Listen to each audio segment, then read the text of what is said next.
boys and girls, friends, pals. It's a hot one out here. It is humid as can be. I swear the humidity is like 200%. If you tried real hard, I bet you could just swim through the air.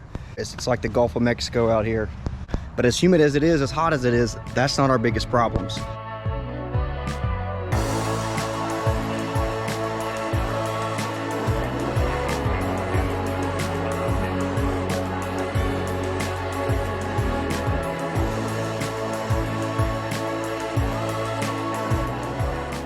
So this week we have another factory street race coming up at US 90. It's a track in Mobile, Alabama. It's about an hour from us, and it is a benefit race for a guy that's local to us who is a double amputee. So his name is Nicholas Snelson. He's local to me, like I said, and he was helping a friend out. He was doing a guy a favor, helping him push his car off the road, where he actually got pinched between two cars, and as a result, like I said, had to become a double amputee. Well, Nick has been a huge pusher for drag racing in a local area, and he's actually just had to sell his dream car. He was about 99% of the way done with it, and he had to sell it, his dream car. Well, he's actually trying to just get some stuff together to actually make himself a living. He's trying to buy himself a skid steer. Long story, it's a beautiful story. I'll link the whole entire interview for that in the description below. But long story short, it is a benefit race for a local guy that's tried really hard to get racing better in our local area. So we're gonna do our absolute best to get there. So I told you that we had some big problems, some big obstacles, some things in our way that are kind of hurting our chances of making this race. It's going to be a $500 to win, $1,000 total payout. So not a huge payout to win, but it's because it's a benefit race. We want all the benefits and the proceeds to go towards Nick, not necessarily just our pockets. But you know what? We don't ever go to any race where we don't expect to win or we don't try to win.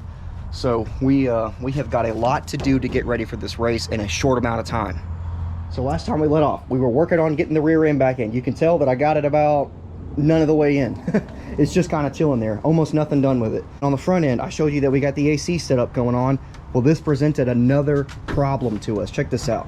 Oh. So we got the AC compressor on this side. Everything looks great with that. That's fabulous. That's not a problem at all.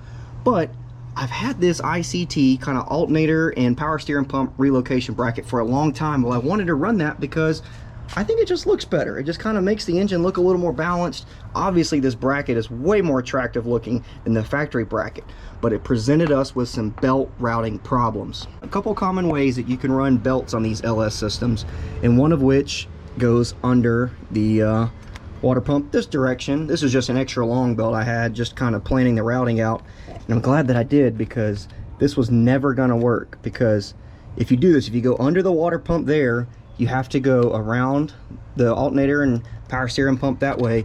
But well, I know it's hard to see, but that leaves us with absolutely almost no crank pulley engagement. So the crank's just gonna spin and the belt's not gonna go anywhere, and that's not very good.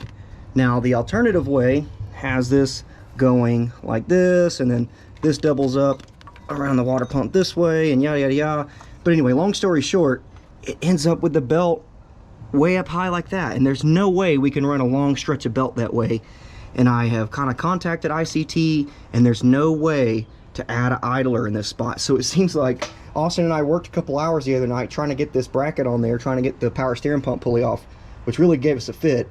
Anyway, we tried to put that on there just to look better, just to weigh less and look better, be a double win, but instead it ended up giving us all these belt problems, and I don't know how we're going to fix it without putting the stock bracket back on.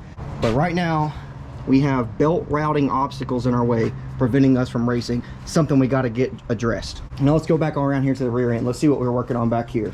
A few months ago, I got these bad boys right here. Got these gap brackets. These are leaf spring hanger brackets that go underneath. They have a lot more adjustment than the VAS bars that I have now, the factory VAS leaf spring brackets, and also a built-in tie-down loop. Well, the problem is that the pattern doesn't exactly match ours on the truck.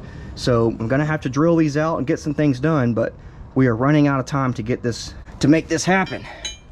And so on top of these couple of things that we've got to get wrapped up, I still don't have the trans back yet. Montana is supposed to be going through it today, this afternoon, so hopefully I can get that back before too late in the week in order to get it in. I don't want to miss this race. What's more about this race is that it's a clocks on deal, and that is huge for me. I've been trying to get more clocks on racing going on here locally, and this is finally a clocks on factory street race, so I'm gonna have to do whatever I can to get there. So after studying these gap brackets a little bit, and although they are definitely gonna go on the truck at some point, I really want the adjustability and the tie down strap and stuff that these things offer. They are a fabulous product.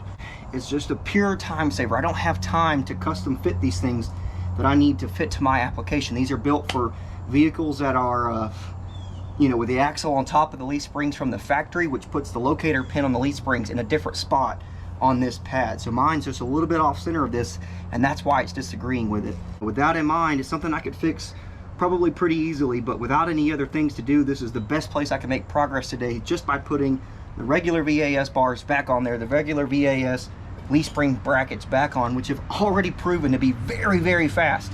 And it's not a knock on this product at all, it's not a knock on this product at all, but these are already on the truck, they're already working, and I'm trying to limit obstacles to getting to the racetrack. So I could have the truck on the ground, on the rear end, ready to race, then that's one big thing off the checklist.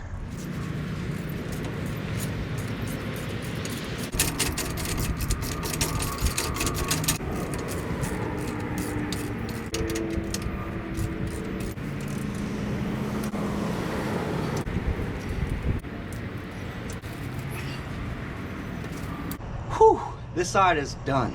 Now I just gotta get the leaf spring pin in, and that is a job to do by yourself, buddy. Whew.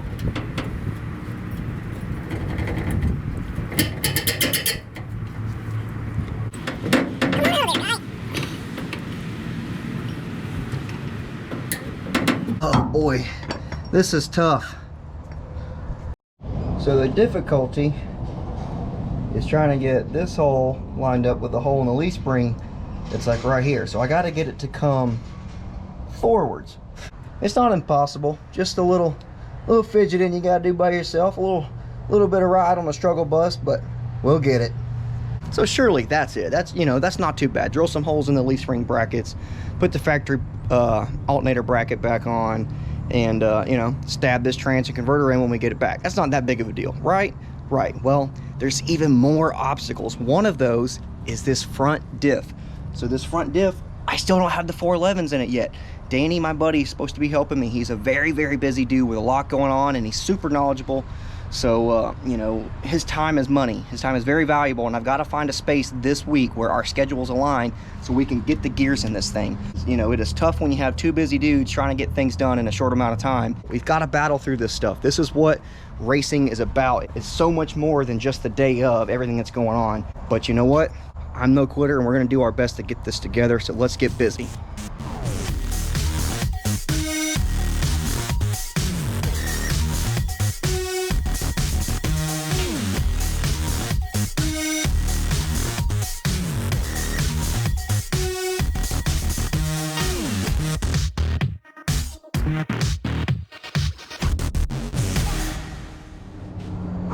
Well guys, one smashed thumb and about 20 minutes of wide open back and forth prying and pulling.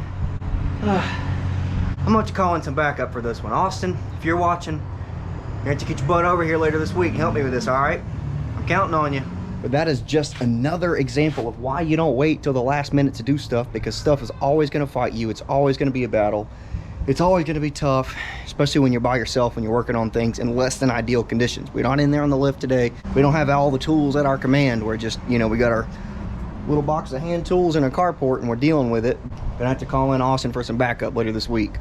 But in the meantime, I guess I'm gonna have to pull this pulley back off and go back with the stock bracket. While I was in there eating some dinner, pretty much figured out that yeah, there's no way that these two brackets aren't compatible together. You cannot run this ICT AC bracket along with this particular alternator and power steering pump relocation bracket. You can't run them both at the same time. You can run one or the other. We're gonna have to go back with the tried and true, trusty, rusty, dusty factory bracket. And it's really a shame, because that is a much better looking bracket. I was super pumped when we put that thing on there, and it quickly de-escalated once we realized that the belt wasn't going to work. All right, let's get busy, see if we can get this jugger off.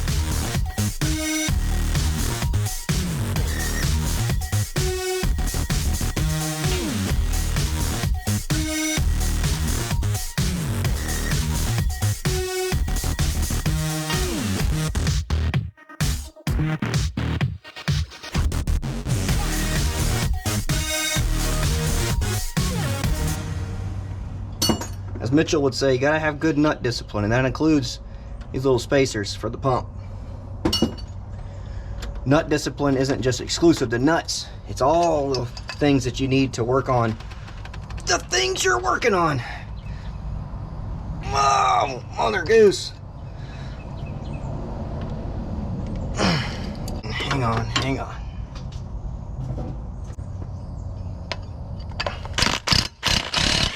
All right, there we go. A little tough to do holding the weight without letting it fall.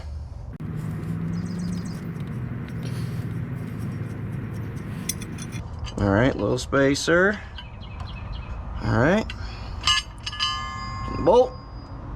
And we're free. And just set this back down right yonder. Be just fine.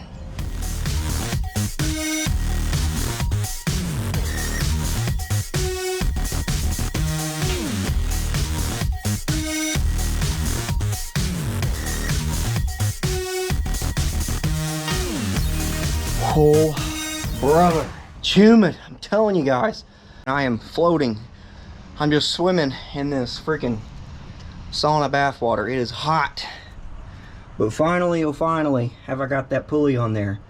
Holy cow, is that tough.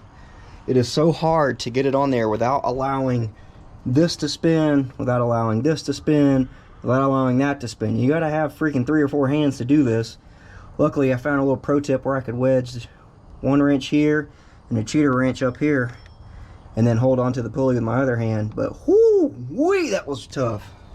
Almost whooped me. So, all right, guys, a little bit of progress tonight. Not nearly as much as we had wanted, but I've got the alternator back on. I've got the power steering pump back on. I've got this whole factory bracket set up back on there. I think what I'm going to do is I'm going to order the other ICT billet setup that goes over here that puts everything in the factory location. Idler there, alternator there, power steering down there, just like it belongs on this bracket, but with that upgraded look that we were talking about with this bracket that I had.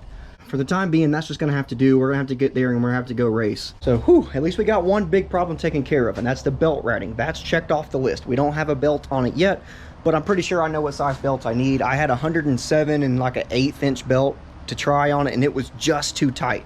So the next size up is like 108 inches and some odd 16ths, and I think that's going to be perfect. So I'm going to pick that up tomorrow, and we should be good to go on the Serpentine belt side of things. Now we still have to deal with the rear end. We still have to get the leaf spring bolts in there. We still have to get that buttoned up and back on the ground, everything tightened up, shocks and all. That's not a big deal. I just need an extra set of hands to help me get those eyelets where they need to be. Lots and lots and lots left to do this week. We still got to get the converter back, we still got to get the trans in, and we've still got to test this thing and make sure that it's going to be ready to rock and roll come race day on Saturday. Because remember, we are going to bust our tails to get there to this benefit race for Nicholas Snelson, amputee buddy, big time race fan, factory street, clocks on, 500 to win, $1,000 total purse. Whew, it's going to be a big weekend. We've got some big hurdles to get through before we get there. But as always, my name is Dylan. I'm digging Z71. Thanks for watching. Keep digging. We'll see you later.